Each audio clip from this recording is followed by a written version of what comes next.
when Tina Arena hands you the gong for Song of the Year a couple of days ago and you say it's the best night of your life, you've got to be Amy Shark. Amy, welcome. How you doing? Hi, thanks for having me. What a big night for you with Song of the Year, of course, and Pop Work of the Year, second year right at the APRAs during the week. Yeah, I know. That was a real shock. I just there was so much competition and great music that was put out and good songs in the top 5. So, I was really, really happy. Well, we notice quite often, actually, that artists work so hard for many years in the industry, and then for whatever, you get this one moment where you're noticed and suddenly it all kicks off and it seems like you're an overnight success. But how long have you been working at your career now? Yeah, I mean, I've been writing songs for so long, since I was in the early years of high school. So, it's been a while sort of perfecting the craft, but you're right. When it happens, I mean, it feels like it happens really quickly is because it does. I don't blame people for thinking I'm an overnight success, because if you didn't live on the Gold Coast and go to the pubs and clubs that I played at, you wouldn't know who I was. So, I just hit a song that connected and was really lucky that I got the attention of a couple of key sort of people in the industry and at Triple J, and then the rest is sort of history. You got to kind of just got to keep up then. Yeah. And how does, life change if you were to look at yourself back 2-3 years ago? Tangibly, how does life change when success kicks in?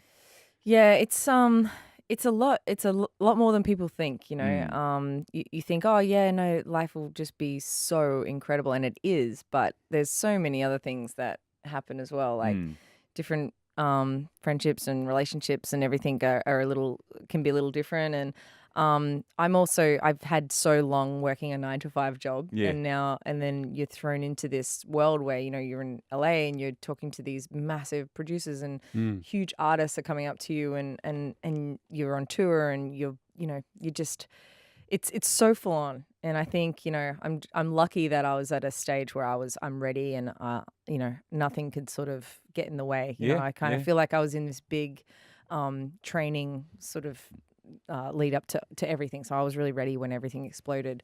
But it's a lot. Life has changed. I'm sure, yeah. Well, how much it changes. Proof is in the Instagram. I'm looking at photos. I've got Billy Corgan from the Smashing Pumpkins. He's sitting with him like mates. BB No big Rexa, deal. Billie Eilish. She's a great talent. Coming to Perth next week.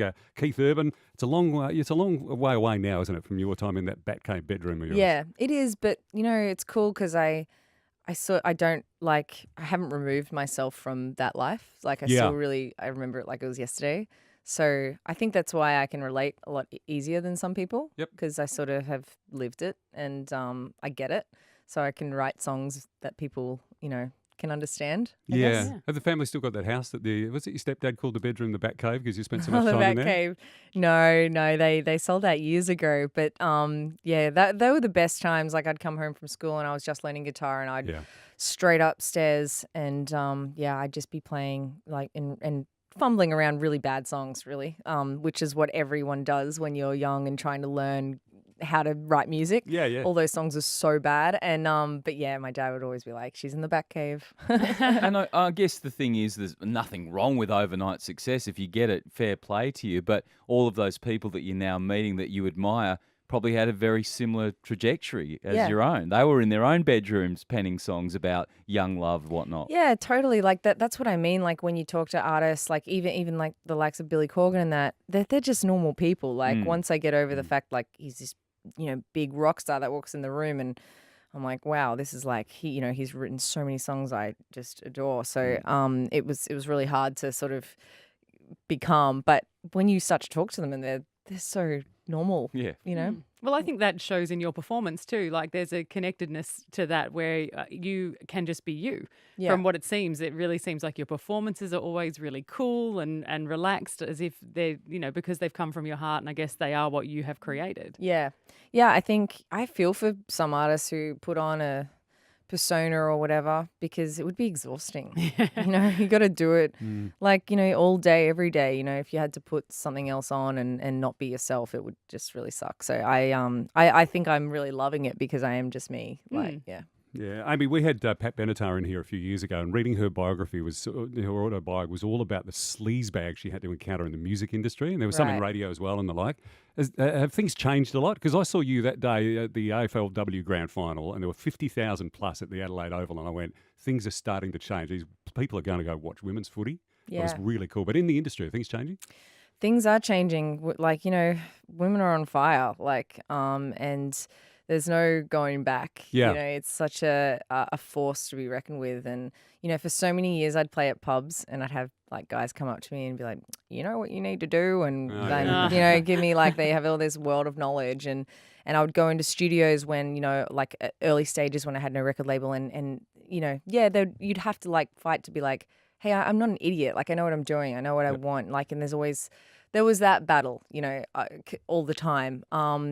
But now, we're on main stages and we're killing it in the charts. And there's so just the APRAs the other night, it was overwhelming how many female artists are just absolutely taking over. So, I've never really felt that with music, though. I think, a good song is a good song and it deserves to get played. I think we have it a little easier than maybe sport or anything else, but yeah, it's definitely changing. Times are definitely changing. Yeah, And good. success gives you, power. I mean, you've always done your own thing, but I noticed with Mess Her Up, you co-directed the video as well. So, it allows you to see your vision come to fruition the way you want it to be. Yeah. Yeah.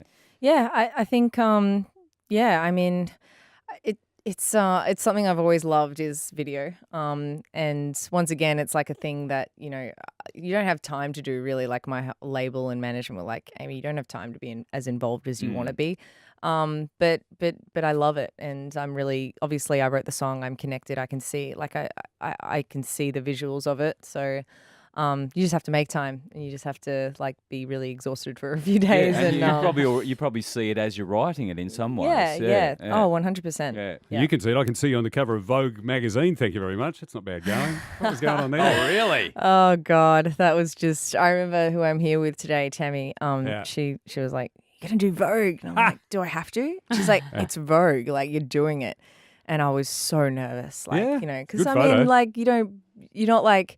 I wasn't in my bedroom writing songs going, I hope one day I can be a model on Yeah, true. Vogue. I suck. They put you next to an actress and a model yeah, as well. I actually hate it. I hate getting my photo taken. I've got this theory. I don't know if you've noticed it in the crowds at your shows that there are so many girls and young women in Australia with your hairstyle now. It's everywhere. I say, a sea of I've top s- knots. I've seen more top knots. I've seen more Amy Shark hair Can I everywhere. have the Amy Shark, please? You look at the crowd at the Freo Arts Centre and go, oh, there are more of me. I'd love to claim it, but I don't know. I so many. I don't know if it was a Gold Coast thing, but I think because we're all beach rats there, we just it just makes your hair not look as flat, and we all got salt in our hair, so it's I just used to do it just because I was lazy. But yeah, it's funny how everything sort of happens because it's not like I sat down with anyone and said, okay, this is what we're gonna do. I'm gonna be Amy Shark. I'm gonna Right. wear Adidas. I'm gonna have Yeah. my hair in a top knot.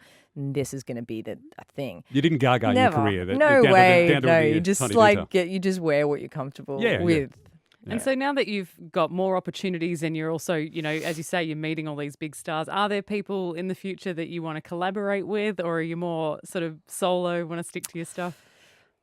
Yeah, there's definitely producers like Mark Ronson and Pharrell that I'd love to work with. I'm still a bit weird with writing with people because I've done it for so many years by myself. I'm a bit of a lone ranger, so I still find that difficult. But I'd like to think in a few years that I'd be a lot more open to doing it. And I guess I just have to like the artist. I have to really respect them as an artist and love what they've done before. So. Always open to working with Maybe people. collaborate with Kevin Bloody Wilson. Yeah, that's one on the list. Kevin Bloody for Wilson. sure. For sure. Yeah, most definitely. Now, your music affects people, and your lovely music. And one of our beautiful staff members, well, I'll allow her to tell you her little story. Yeah, this is Sarah. This is Sarah. Sarah, meet Hey, Amy. Sarah. Hello, how you going? I'm good. We met just like really Yes. quickly as I walked We in. actually did meet a few years ago when you came in. Oh, I'm so sorry. You don't remember? I do. Of course you do. Oh my God. No, I'm a massive fangirl. A couple of months ago, I just got married. Congratulations. And our first dance was to a door. Oh, So I just wanted to give you one of our bonboniers that we gave everyone at our wedding. Stop it. Because you gave Oh us my a door, so I God. wanted to say thank you. That's You pretty can have cool. one The of those. nicest thing, honestly. That is They're so crystals, beautiful. they're amethyst and rose quartz, so that's good for like the mental mind, healing and calming. So thank That you. is so beautiful. Thank you very Thank much. Oh, beautiful moment here in the studio with our friend Nico from work. And Thank you for being you and being so Anisha. real. Oh, that is so sweet. I will cherish these. Thank you. Thanks.